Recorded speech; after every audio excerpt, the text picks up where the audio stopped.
Welcome to the Pit Stop Ranch, where rust is the feature, not the bug. So you've been watching idiots on YouTube dicking around with old cars.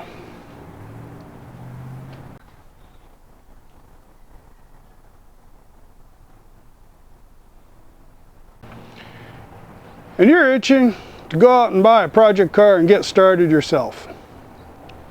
Well, this is our second video in our series on project caring.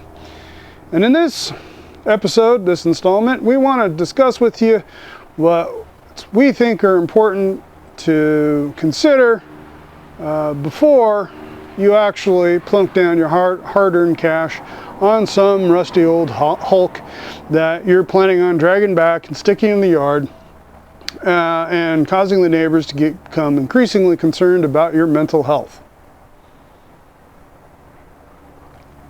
There's a lot of decisions to be made before you even purchase a crap can that can set you up for success or doom you to failure. Here's our kind of insights to things to consider.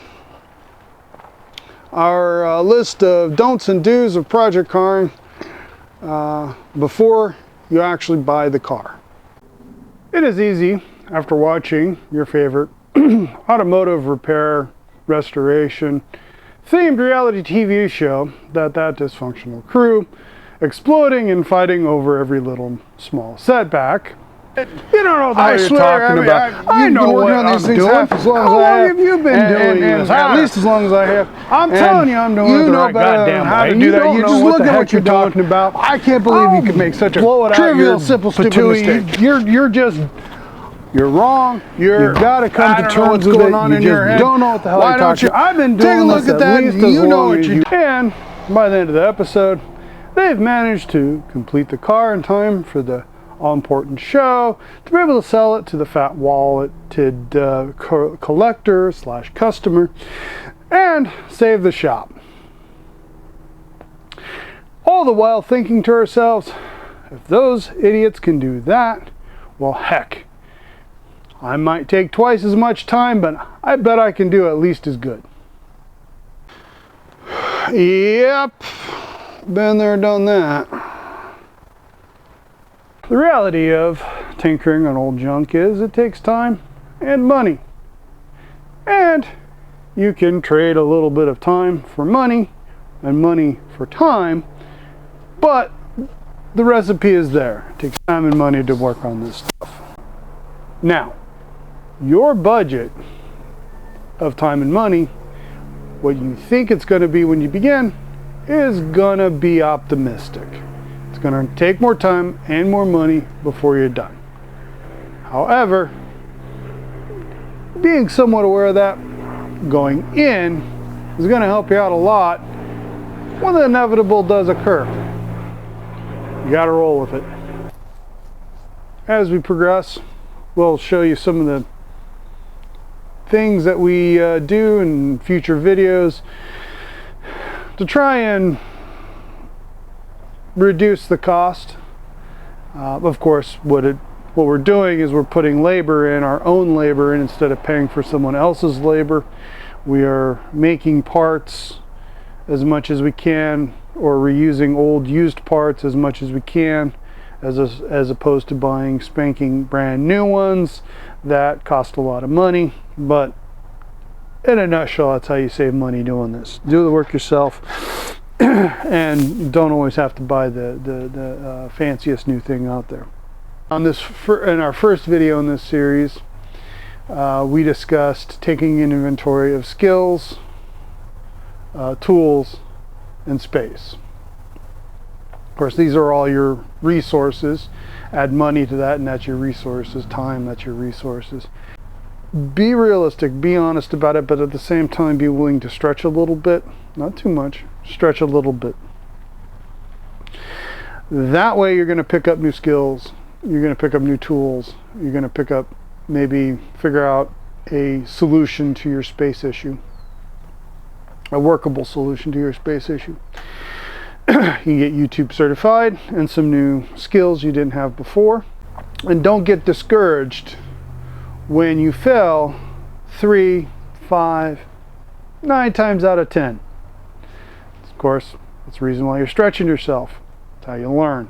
Now, of course, stretching yourself, being willing to fail, all well and good. Just don't overextend yourself too much. Because if you do that, then it becomes quick to become overwhelmed and discouraged and give up on your beautiful baby. And that beautiful, wonderful vision you have disappears, and all you got left is a big frickin' headache. And then I come by and swoop it up for pennies on the dollar. So let's talk about the space issue. As you can see, we're on my patio where I do my work.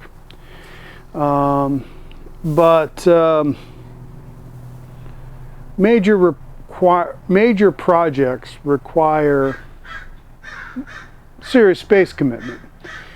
Engine rebuild, you do an engine swap, you're pulling a transmission to get it rebuilt, you're doing paint and body, interior, whatever it is. You're doing some big project. As I said, it's going to take more time and money than you expect.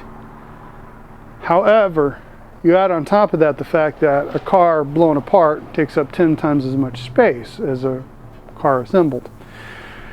So you're going to require a large amount of space, much larger than an assembled vehicle, for a multiple of the time you suspect you need it. So you're going to need space where you can make a mess, and it's going to remain a mess for months at a time. So you have to make sure you have that available, and it's available to you in a way that isn't going to piss people off, or at least piss people off who are then going to be able to do things to you.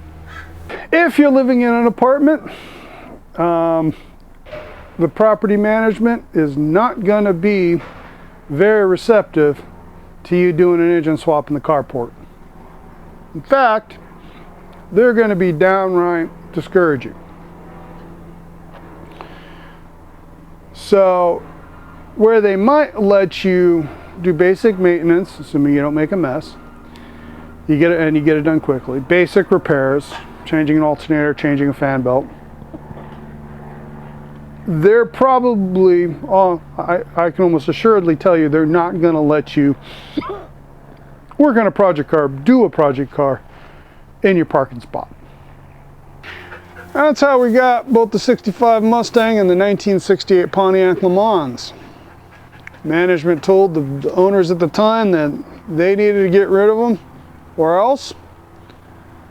So they had to sell to the first dumbass that came by with $2 in their pocket and ability to remove it. So we drug them home for really cheap, even at the fact that we bought them so long ago.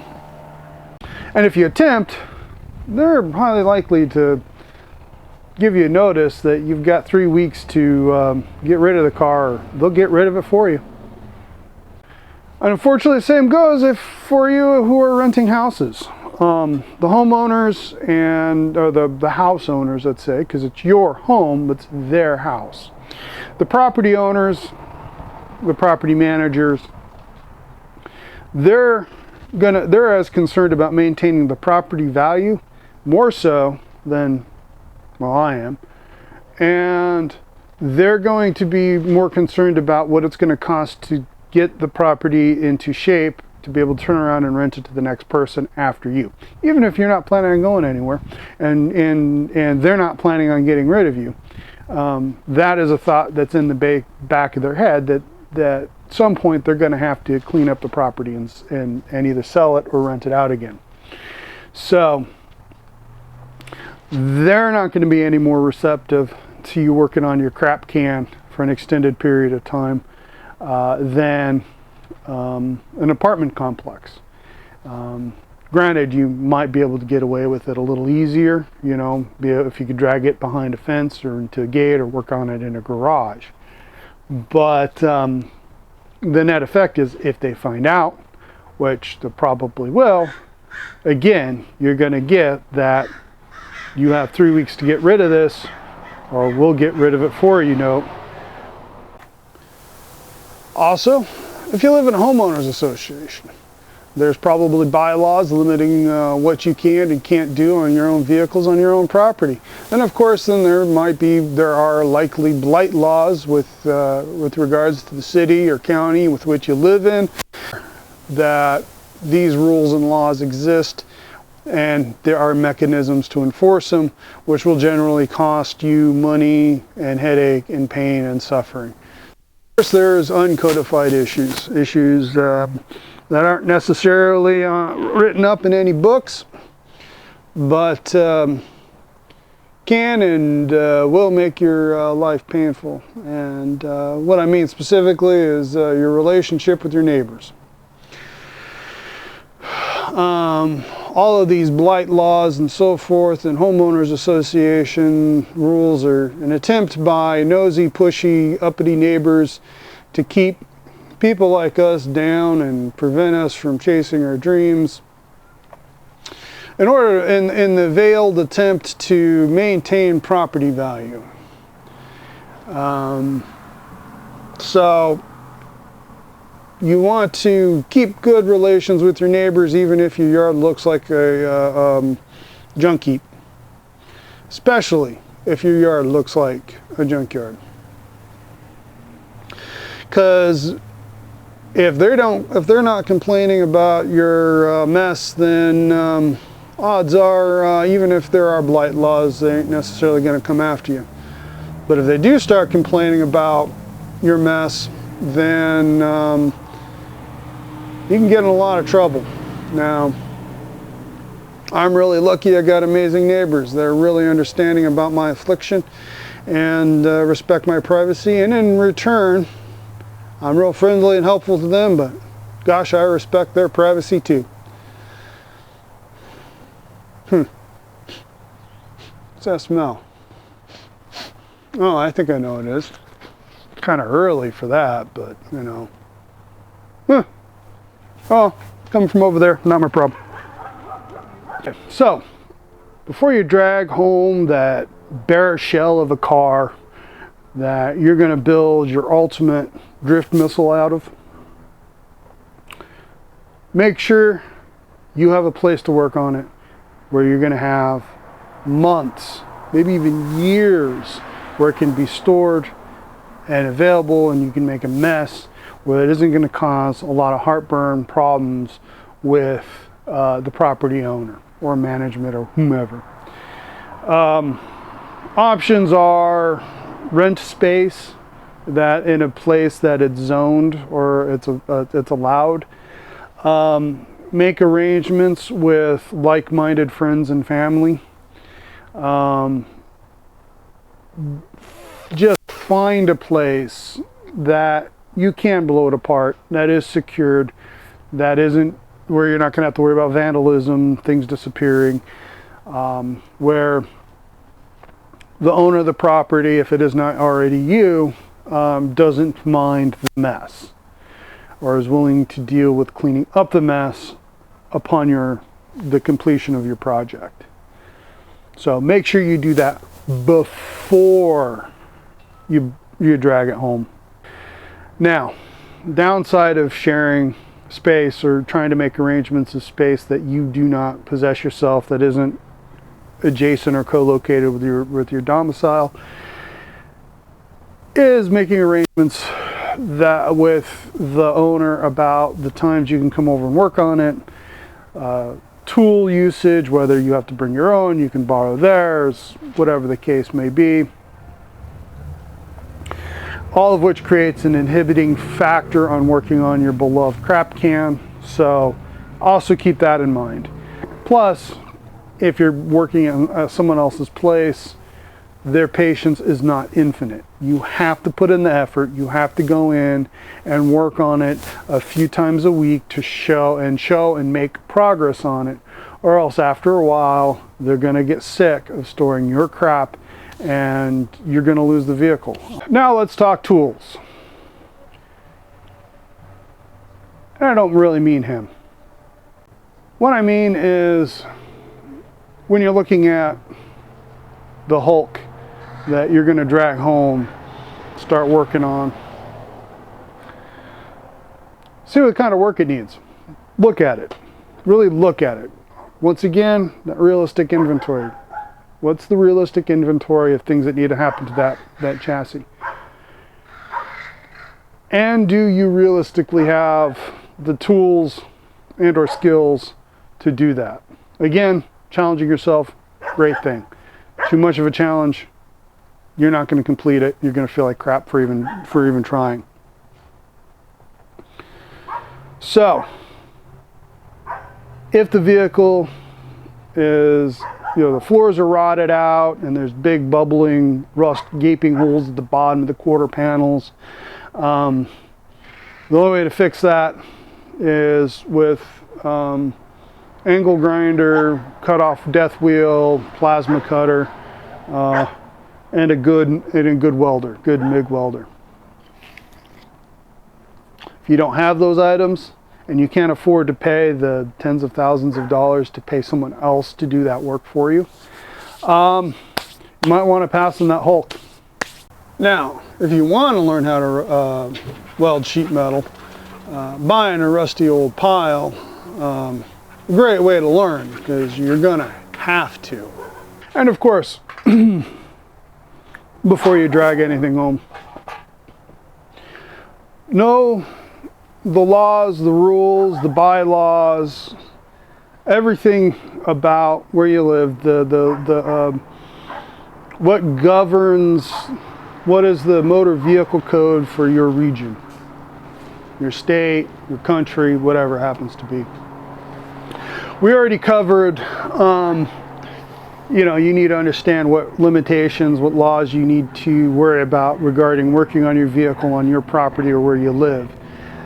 Secondary to it, you need to understand what you need to go through to get your beloved crap can licensed and registered for the road, assuming that's your goal. It's a race car, whatever. Know what sort of inspections you might have to go through, what sort of emissions equipment you might be expected to have if you have to have any. Know the rules on if it's a lost missing title, how do you replace it? If it's an abandoned vehicle, what are the steps to go through and claim the vehicle and get a title in your name? Figure all that out, know what those laws and rules are before you buy a vehicle, so that when you're looking at a vehicle, you know what questions to ask, and then be able to talk to the seller about. And sometimes, lost missing title, lien sale, a situation where we're, not registered in the name of the seller,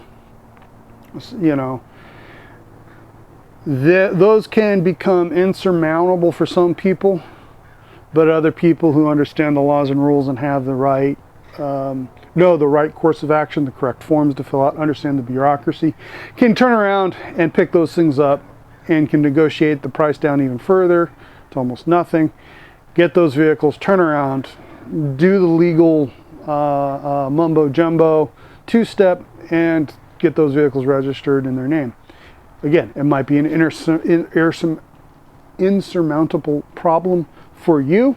It might not be, but if you're armed with the knowledge, you can save yourself a lot of money, headache, time, before you even buy it. So know the laws and rules. That's how we get a lot of really good deals. Yeah, it helps a lot. We've talked many cars down quite a bit, and then took filing the correct paperwork at the DMV, and suddenly we got a title in our name, and that vehicle just tripled in value. Anyways, enough blah blah blahing, yawn, talking about laws and rules and all that stuff that gets in the way. The reason why you're passionate about this, there was something you saw, something that's in your blood, probably a parasite, maybe some brain damage, that's made you really want to do this. I mean, want this in a way that's possibly unhealthy. I would start a support group, but I have no interest in changing who I am. Point is, you're motivated, you're excited, and you have at least the beginnings of a vision. So, what do you do now? Odds are there's a community for that make model, for that style, for that genre, for that competition. Reach out and get to know those folks. Now, there's no hard and fast rules, but you get a lot of good technical advice as well as leads on bend-in projects and parts available for a good price by connecting with a community. And though your vision is going to change, it is important that you have one to begin with, because that's going to inform you on what chassis to buy. It's going to inform you on the parts to acquire when you're gathering parts before you ever really start working on it. It's going to be the important component of working out all of the details you're going to need to want to work out in the very earliest stages. And though it's going to shift and change, you want a vision before you buy the car. And one final suggestion before we wrap up this video: don't turn your daily driver into a project car. And tune into our next video where we talk about how we find the crap cans that we drag home, how we negotiate with the sellers, and just discussing the process of purchasing rusted out hulks for the point of taking up more space in the yard. And remember, we are professionals, just not at this. We're just sharing lessons learned over 25 years of making mistakes and trying to fix them. Pass those on to you guys so that maybe you can be a little smarter and save a little bit of money, quite a bit of time, possibly that relationship with that special unique person who maybe doesn't quite get it, but at least puts up with your mental affliction, much like ours. If you have any suggestions, any questions, any ideas for topics to go deeper into this subject, please leave a comment. If you haven't done so already, like, subscribe, share with your friends, and hit the notification bell. And have a rustastic day. We'll be seeing you soon.